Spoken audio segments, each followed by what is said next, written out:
Je suis né aveugle et ai vécu avec ma famille, même adulte. Un jour, ma vue est revenue soudainement, mais je l'ai gardé secret pour les surprendre. Cependant, quand j'ai vu la vraie nature de ma famille pour la première fois, mon corps a tremblé de peur.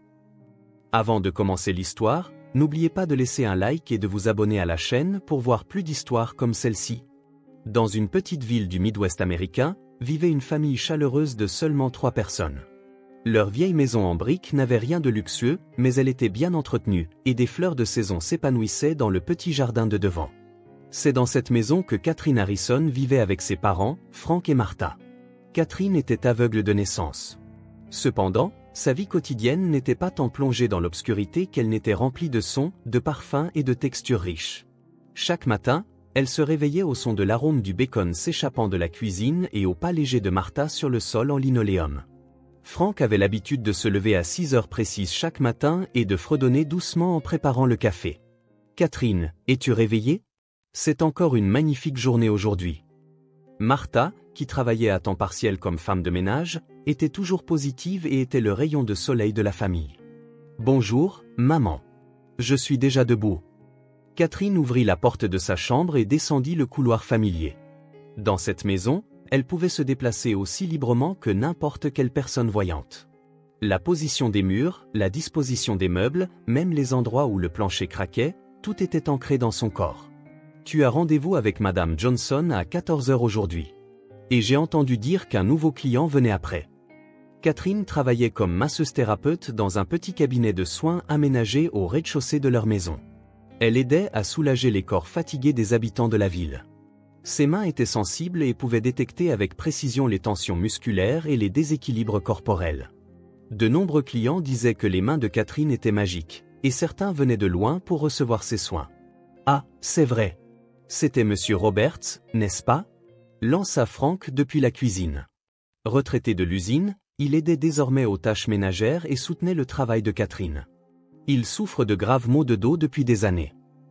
Frank était un homme qui avait travaillé à l'usine pendant de nombreuses années, avec de grandes mains et un dos légèrement voûté. Cependant, il était toujours doux avec Catherine. Depuis son enfance, il l'avait aidée à lire, lui avait appris le braille et l'avait patiemment soutenue pour qu'elle devienne indépendante. À la table du petit déjeuner, ils discutèrent tous les 3 des projets de la journée. Catherine prévoyait d'assister à un groupe de lecture en braille à la bibliothèque du quartier entre ses rendez-vous professionnels. Martha avait du travail de nettoyage à l'hôpital de la ville voisine dans l'après-midi, et Frank prévoyait de continuer les réparations autour de la maison. « Catherine, est-ce que ça va côté revenu? Ne te surmène pas trop. » Il y avait une pointe d'inquiétude dans la voix de Martha. La massothérapie de Catherine avait une bonne réputation et aidait grandement les finances du foyer, mais ses parents s'inquiétaient toujours pour le bien-être de leur fille. « Je vais bien, maman. J'ai plus de rendez-vous que d'habitude ce mois-ci. Tout le monde semble vraiment apprécier mes soins, répondit Catherine avec un sourire. En effet, sa pratique était devenue bien connue en ville et son carnet de rendez-vous était toujours plein. Ses revenus n'étaient jamais élevés, mais ils suffisaient pour qu'ils vivent à 3 une vie modeste. Le lien de la famille Harrison était plus profond que les liens du sang. Frank et Martha avaient aimé et élevé Catherine depuis qu'elle était bébé. Ils n'avaient jamais été riches financièrement, mais ils avaient bâti un foyer rempli d'amour. Les voisins connaissaient également la chaleur de cette famille et respectaient la joie de vivre de Catherine ainsi que l'amour dévoué de ses parents. Après le déjeuner, Catherine accueillit son premier client dans le cabinet de soins. Ses mains soulageaient avec fiabilité la douleur des clients et guérissaient aussi leur cœur. Ne pas pouvoir voir n'était pas un handicap pour elle, mais plutôt un talent qui aiguisait ses autres sens. Le soir, ils partageaient tous les 3 les événements de la journée autour de la table du dîner. Frank rapporta qu'il avait terminé les réparations de la vieille cheminée. Martha raconta des anecdotes de l'hôpital et Catherine se réjouit du succès du traitement de son nouveau client. « Nous sommes vraiment une famille heureuse, » dit Martha avec satisfaction. En écoutant les voix de ses parents, Catherine ressentit exactement la même chose. Même si elle ne pouvait pas voir, le fait d'avoir grandi dans un foyer aimant lui donnait le sentiment d'être l'une des personnes les plus chanceuses au monde. Avec l'arrivée du printemps, un changement inattendu était sur le point de survenir dans la vie de Catherine. Le jour de son examen ophtalmologique annuel, Martha quitta son travail plus tôt pour accompagner Catherine. Le service d'ophtalmologie de l'hôpital Saint-Marie était un endroit que Catherine fréquentait depuis son enfance. Assise sur une chaise dans la salle d'attente, Catherine sentit la chaleur de la main de Martha à côté d'elle. Mademoiselle Harrison, les résultats des tests d'aujourd'hui sont assez intéressants. Le docteur Wilson était un ophtalmologue expérimenté qui traitait Catherine depuis 30 ans. Sa voix contenait une légère excitation en plus de son ton calme habituel. Catherine resta assise sur le fauteuil d'examen, écoutant les paroles du médecin. « Y a-t-il un problème ?» demanda Martha, inquiète. « Non, cela pourrait en fait être une bonne nouvelle. Nous observons des signes d'activité dans le nerf optique de Catherine, bien que légers. C'est une réponse que nous n'avions jamais vue lors des examens précédents. » Catherine était assise, essayant de comprendre les mots du médecin. Pendant 32 ans, elle n'avait jamais imaginé que ses yeux pourraient un jour voir. Les mots, recouvrer la vue, semblaient venir d'un autre monde. Qu'est-ce que cela signifie? Il existe un nouveau traitement qui a été développé récemment. Il ne fonctionne pas pour tous les patients, mais dans le cas de Catherine, il y a une possibilité de recouvrer la vue. Cependant, ce n'est pas certain. Le taux de réussite est d'environ 30%. La main de Martha se posa sur l'épaule de Catherine. Cette main tremblait légèrement. Sentant l'agitation de sa mère, Catherine sentit son propre cœur vaciller. De quel type de traitement s'agit-il? C'est une méthode qui combine une thérapie médicamenteuse avec une luminothérapie spéciale. Il faudrait la poursuivre 3 fois par semaine pendant environ 3 mois. Le risque d'effet secondaire est faible, mais les résultats ne peuvent être garantis. Concernant les coûts, il y a des parties couvertes par l'assurance et d'autres qui ne le sont pas. Catherine réfléchit en silence. Elle ressentait un mélange d'anxiété et d'espoir à l'idée de quitter le monde d'obscurité qu'elle connaissait depuis 32 ans. Cependant, au plus profond de son cœur, un fort désir de voir le monde germait. « J'aimerais essayer. » Ce soir-là, la table du dîner de la famille Harrison était empreinte d'une atmosphère particulière. Quand Frank rentra du travail, Martha lui raconta tout. Même leur père, d'ordinaire si calme, était visiblement ébranlé ce jour-là. « C'est vraiment un miracle, » dit Frank avec une profonde émotion. « Mais Catherine, tu n'as pas à te forcer. Tu es parfaitement heureuse comme tu es maintenant. Ne t'inquiète pas non plus pour les frais de traitement. Nous nous débrouillerons. C'est vrai, Catherine. Que tu puisses voir ou non, tu es notre précieuse fille. Mais si tu pouvais vraiment voir, comme ce serait merveilleux. » Le cœur de Catherine se réchauffa aux paroles aimantes de ses parents. Ils avaient toujours fait passer ses besoins en premier. Cependant, au fond d'elle, un puissant désir de voir le monde s'éveillait. Le traitement commença la semaine suivante. La luminothérapie à l'hôpital était indolore et même agréablement chaude. Les effets secondaires de la thérapie médicamenteuse étaient également légers, et Catherine pouvait continuer sa vie normale. Martha l'accompagnait à chaque fois, et Frank, bien que retraité, commença à accepter des petits travaux de réparation dans le quartier pour couvrir les frais de traitement. « Papa, ne te surmène pas. Ça va, Catherine. C'est un investissement.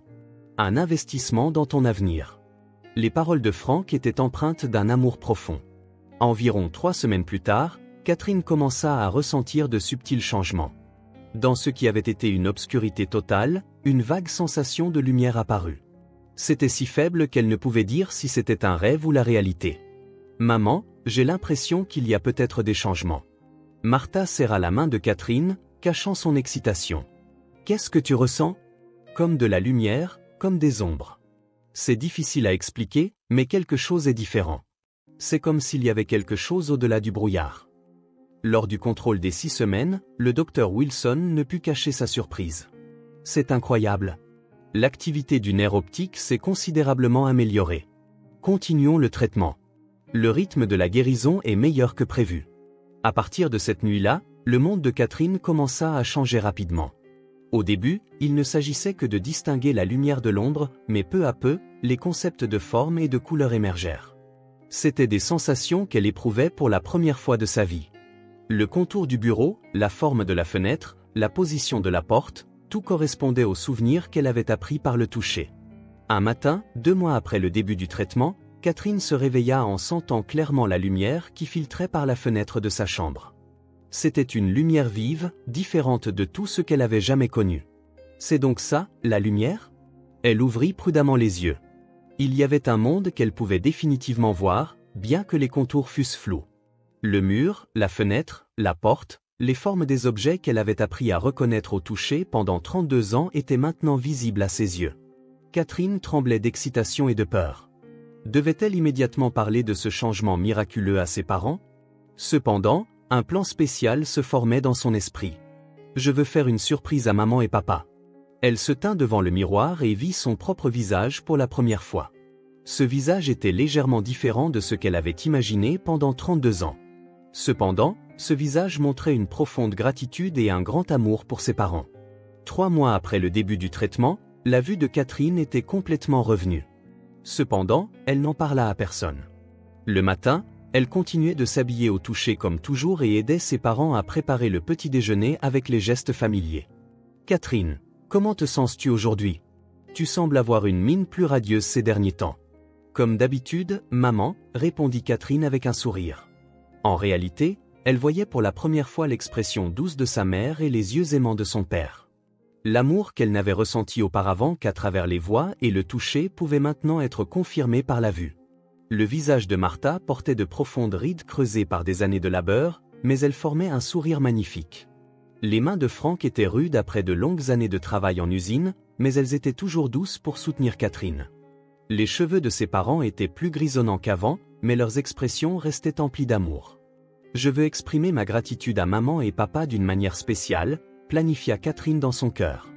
Elle attendait le moment parfait pour annoncer le miracle du recouvrement de sa vue en même temps que sa gratitude envers ses parents. Même lorsqu'elle soignait des clients dans son cabinet, Catherine fermait les yeux et utilisait ses méthodes habituelles. Cependant, lorsqu'elle était seule entre les soins, elle regardait son cabinet pour la première fois avec ses yeux. L'atmosphère propre et chaleureuse de la pièce était un espace que ses parents avaient créé avec amour. « C'est vraiment un cabinet merveilleux », dit Catherine à voix haute. Les lettres d'encouragement de ses parents accrochées au mur, les décorations faites à la main. Tout était rempli d'amour. Pendant le dîner, Catherine écoutait la conversation de ses parents tout en observant leurs expressions pour la première fois. Martha affichait une expression lumineuse qui ne trahissait pas la fatigue d'une journée, et Frank était sincèrement heureux du succès de sa fille. « Catherine, tu as l'air plus radieuse ces derniers temps. Le traitement ferait-il effet? Tu crois? » « Oui. Est-ce qu'il t'est arrivé quelque chose de bien? » Catherine sourit. En effet, le plus grand miracle de sa vie était en train de se produire. Cependant, ce qui était encore plus merveilleux que ce miracle, c'était l'amour immuable de ses parents depuis 32 ans. Rien de spécial, mais je suis heureuse chaque jour. Cette nuit-là, Catherine se promena seule dans la maison. Les meubles, les murs et les planchers qu'elle avait appris à reconnaître au toucher pendant 32 ans étaient maintenant confirmés par la vue. Tout était exactement comme elle l'avait imaginé, et en même temps plein de nouvelles découvertes. Je l'annoncerai le week-end prochain. Catherine prit sa décision. Elle prévoyait d'annoncer ce rétablissement miraculeux et d'exprimer sa gratitude le jour de l'anniversaire de mariage de ses parents. Ce serait le plus beau cadeau qu'elle puisse leur offrir. Un après-midi, Catherine eut l'occasion d'explorer la maison seule en la voyant pour la première fois. Martha était partie à son travail de nettoyage à l'hôpital de la ville voisine, et Frank effectuait un travail temporaire à l'atelier de réparation de la ville. Pour alléger le fardeau des coûts du traitement pour ses parents, Catherine avait annulé tous ses rendez-vous de la journée. « Aujourd'hui, je vais prendre mon temps pour regarder la maison », se murmura Catherine en commençant son exploration par le salon. Les meubles qu'elle avait appris à reconnaître au toucher pendant 32 ans pouvaient maintenant être confirmés par la vue. Le vieux canapé était brun comme prévu, avec l'accoudoir légèrement décoloré par l'usage. Des photos de famille étaient alignées sur le téléviseur. Prenant une photo en main, elle se vit enfant avec ses parents. Frank et Martha étaient jeunes, leurs expressions pleines d'espoir. Catherine était une petite fille, souriant joyeusement entre ses parents. En regardant d'autres photos, elle trouva des archives détaillées de sa croissance. Remise de diplôme, fête d'anniversaire, souvenirs de vacances en famille. J'ai vraiment été élevée avec amour. Catherine se dirigea ensuite vers la cuisine, profondément émue. Sur le vieux réfrigérateur, une copie de son diplôme de masseuse thérapeute était fixée avec un aimant. Elle pouvait sentir la fierté de ses parents. Montant à l'étage, elle regarda sa propre chambre. Elle était simple mais propre, un espace que ses parents avaient aménagé avec amour. Sur le lit, des peluches qu'elle avait aimées enfant y étaient toujours placées. « Laisse-moi aussi regarder la chambre de maman et papa. » Catherine ouvrit la porte de la chambre de ses parents. C'était une pièce modeste mais à l'atmosphère chaleureuse. Un vieux lit double, une commode bien usée et une grande armoire. Pendant 32 ans, elle était déjà entrée dans cette pièce, mais ne l'avait jamais vue. Sur la commode, une photo de mariage du couple était exposée. Le jeune Franck et la jeune Martha souriaient joyeusement devant une église. À côté, il y avait une photo de Catherine bébé. Mon Dieu, j'étais si petite. Catherine prit la photo pour la regarder de plus près. Une version d'elle-même de plusieurs mois dormait dans les bras de Martha. Cependant, quelque chose lui parut étrange. En regardant la date sur la photo, c'était plusieurs mois après sa propre date de naissance. C'est bizarre. Catherine vérifia d'autres photos. Les plus anciennes dataient toutes d'environ 6 mois. Il était anormal qu'il n'y ait aucune photo de nouveau-né. Poussée par la curiosité, Catherine ouvrit l'armoire. De vieux vêtements et du linge de maison y étaient soigneusement rangés. Tout au fond, elle découvrit une vieille boîte en bois. Qu'est-ce que ça peut être? La boîte était lourde et non verrouillée. Catherine l'ouvrit avec précaution. À l'intérieur se trouvaient de vieux documents et des lettres. Elle ouvrit l'enveloppe brune qui se trouvait sur le dessus, et une lettre à l'écriture inconnue en sortit. Cet enfant est aveugle. Au moment où elle lut la première ligne, le cœur de Catherine se mit à battre violemment. La lettre continuait: Nous sommes pauvres et n'avons pas d'argent pour élever un enfant handicapé. Le médecin a dit que cet enfant a besoin de soins et d'une éducation spéciale, mais nous n'avons pas la force de lui fournir cela. S'il vous plaît, gens bienveillants, rendez cet enfant heureux. Nous sommes les pires parents. Mais en pensant à l'avenir de cet enfant, nous avons pris cette décision. Les mains de Catherine tremblaient. La lettre était datée du 15 juin, 32 ans plus tôt, quand elle avait 6 mois. Le nom de cet enfant est Catherine. S'il vous plaît, faites en sorte que cet enfant grandisse heureux. Nous ne nous reverrons jamais, mais nous n'oublierons jamais cet enfant. À la fin de la lettre, il y avait des traces d'encre brouillées par des larmes. Catherine continua de lire la lettre d'une voix tremblante. Les derniers mots de ses parents biologiques y étaient contenus. S'il vous plaît, aimez cet enfant. Nous n'avons pas pu le faire. En regardant plus loin dans la boîte, il y avait d'autres documents, des papiers d'adoption officiels, des dossiers médicaux et un petit carnet. En ouvrant le carnet, elle reconnut l'écriture de Martha. 15 juin 1993, trouver Catherine dans le parc. Elle était dans un panier, enveloppée dans une couverture avec une lettre. Franck et moi en avons discuté et avons décidé d'élever cet enfant. Je pense qu'elle est un cadeau que Dieu nous a fait. Sur la page suivante se trouvait le premier diagnostic médical de Catherine. Déficience visuelle congénitale. Faible possibilité de traitement. Éducation spécialisée et soins médicaux continus requis. En dessous, les notes manuscrites de Martha se poursuivaient. Les frais médicaux sont élevés, mais Franck et moi travaillerons dur ensemble. Nous voulons donner à cet enfant une vie normale. La vision de Catherine se brouilla de larmes. Elle avait été une enfant abandonnée. Cependant, il était également vrai qu'elle avait été élevée avec l'amour inconditionnel de Franck et Martha. La boîte contenait d'autres documents importants, les archives de la croissance de Catherine, les reçus des frais médicaux, les bulletins scolaires et les journaux intimes de ses parents. Le journal de Franck disait, le jour où Catherine a dit papa pour la première fois. Cet enfant est vraiment notre fille. Les liens du sang n'ont pas d'importance. Le journal de Martha contenait également des récits pleins d'amour. Les premiers pas de Catherine. Même si elle ne peut pas voir, elle essaie si fort. Cet enfant est fort. Elle est notre fierté. Catherine s'assit par terre et pleura. Pendant 32 ans, elle avait été élevée avec amour. Elle avait été aimée si profondément par des parents sans aucun lien de sang. Cependant, des sentiments complexes envers ses parents biologiques jaillirent également. Devait-elle en vouloir ou comprendre les parents qui l'avaient abandonnée à cause de la pauvreté? Catherine, je suis rentrée. La voix de Martha résonna d'en bas. Catherine remit précipitamment la boîte à sa place et essuya ses larmes. Maman, bon retour à la maison. Tu étais à l'étage. C'est inhabituel. Martha monta les escaliers.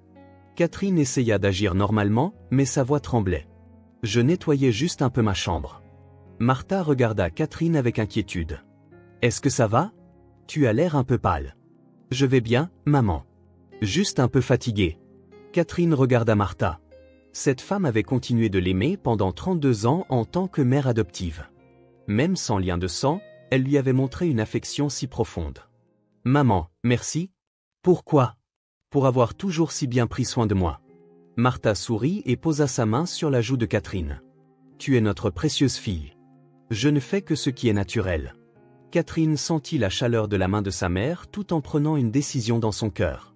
Elle prendrait le temps de réfléchir à la manière d'accepter cette vérité. Cependant, une chose était certaine. Franck et Martha étaient les parents les plus merveilleux du monde. Catherine garda pour elle la vérité qu'elle avait découverte tout en continuant sa vie normale. Cependant, ses sentiments de gratitude envers ses parents adoptifs s'approfondissaient de jour en jour. Leçon de Franck préparant le petit déjeuner, les moments où Martha lui parlait doucement, tout semblait plus spécial qu'auparavant. Le dimanche matin, Catherine décida de parler à ses parents.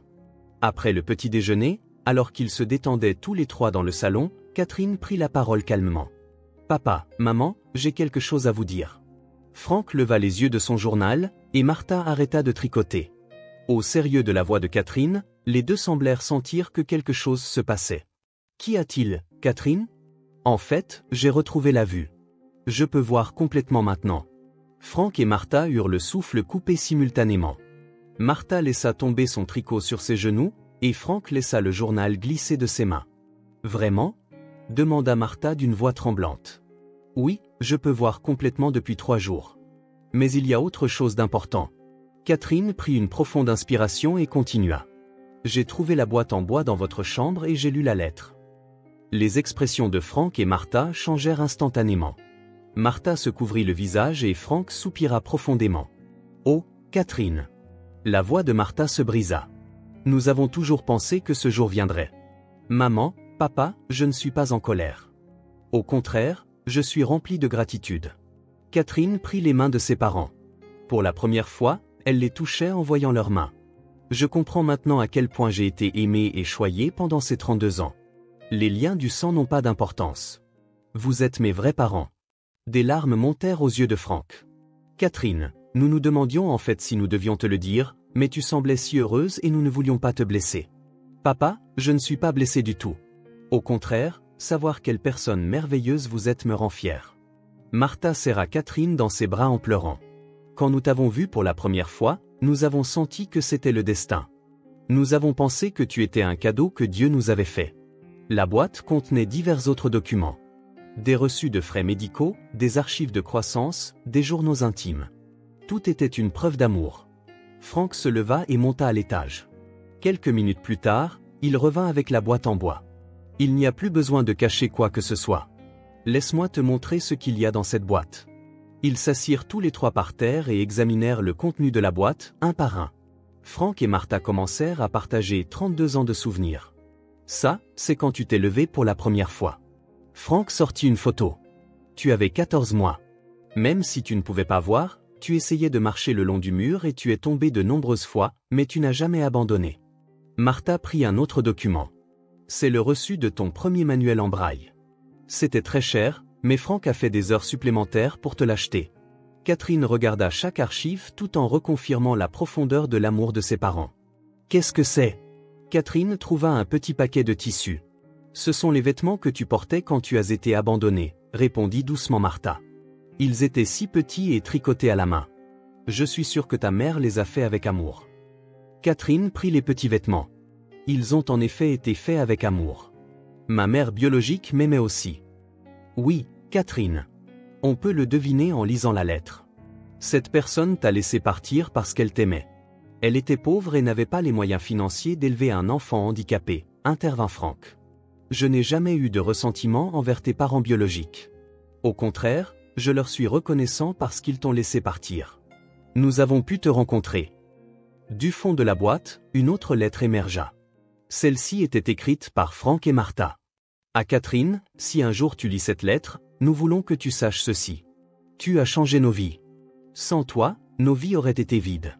Tu es notre fille et notre fierté. Les liens du sang n'ont pas d'importance. C'est l'amour qui crée les liens familiaux. » Catherine lut la lettre d'une voix étranglée par l'émotion. « Papa, maman, c'est moi qui vous suis reconnaissante. Sans vous, je n'aurais pas pu survivre.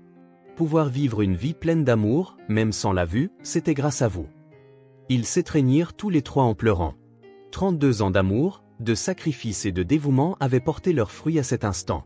« Veux-tu rencontrer tes parents biologiques ?» demanda Martha. Catherine réfléchit un instant avant de répondre. « Je ne veux pas les rencontrer maintenant, mais je ne leur en veux pas non plus. Je pense qu'ils m'ont aimé à leur manière, mais ma vraie famille, c'est vous. » Franck se leva et sortit un épais album de la bibliothèque. « Voici ton carnet de croissance. De tes 6 mois jusqu'à aujourd'hui, nous avons consigné chaque instant. En feuilletant l'album, la vie de Catherine revivait à travers les photographies, son premier anniversaire, son entrée en maternelle, sa remise de diplôme de l'école primaire, le jour où elle a obtenu son certificat de masseuse thérapeute. L'amour de Franck et Martha était capturé à chaque instant. « Je suis la personne la plus heureuse du monde », dit Catherine. Retrouver la vue est un miracle, mais être élevé par des parents aussi merveilleux est un miracle encore plus grand. Martha essuya ses larmes et sourit. « Catherine, tu es notre miracle. C'est parce que tu étais là que nous avons pu connaître le vrai bonheur. » Cette nuit-là, ils parlèrent tous les trois jusqu'à tard. Souvenirs passés, bonheur présent et espoir pour l'avenir. Il y avait un lien de vraie famille qui transcendait les liens du sang. « Papa, maman, j'ai décidé. Je n'ai pas l'intention de chercher mes parents biologiques. Ma famille, c'est uniquement vous. » Franck et Martha furent vraiment soulagés par les paroles de leur fille. « Mais si jamais tu veux les rencontrer, nous ne nous y opposerons pas, » dit Franck. « C'est vrai, Catherine.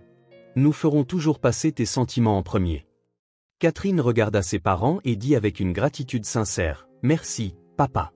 Maman. Je suis la fille la plus heureuse du monde.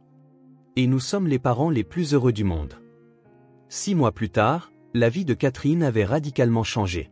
Utilisant sa vue, elle commença à travailler comme conseillère au centre de soutien local pour les malvoyants. Ce travail, qui consistait à soutenir des personnes dans des situations similaires en utilisant sa propre expérience, était une vocation parfaite pour Catherine. « Une nouvelle cliente arrive aujourd'hui », dit Martha fièrement en parlant du nouveau travail de sa fille tout en préparant le petit déjeuner. Franck était également sincèrement heureux du succès de Catherine.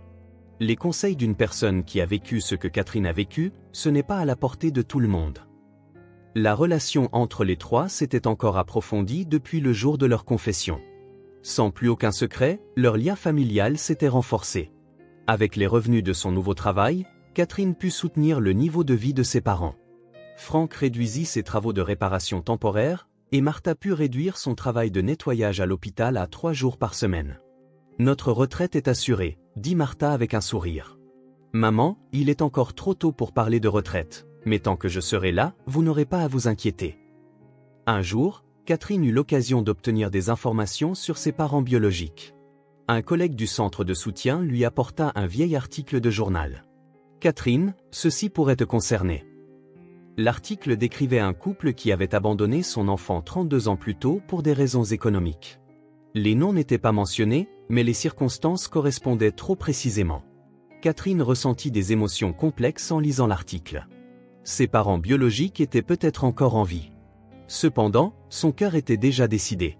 Ce soir-là, Catherine consulta ses parents. « Papa, maman, je pourrais peut-être trouver des informations sur mes parents biologiques. » Franck et Martha écoutèrent tranquillement l'histoire de leur fille. « Mais je ne veux pas les rencontrer.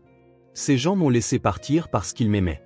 Il n'est pas nécessaire de se rencontrer maintenant et de se causer de la peine mutuellement. » Martha prit la main de sa fille. « Catherine, es-tu vraiment sûre de toi ? » ?»« Oui, maman. Ma famille, c'est uniquement vous.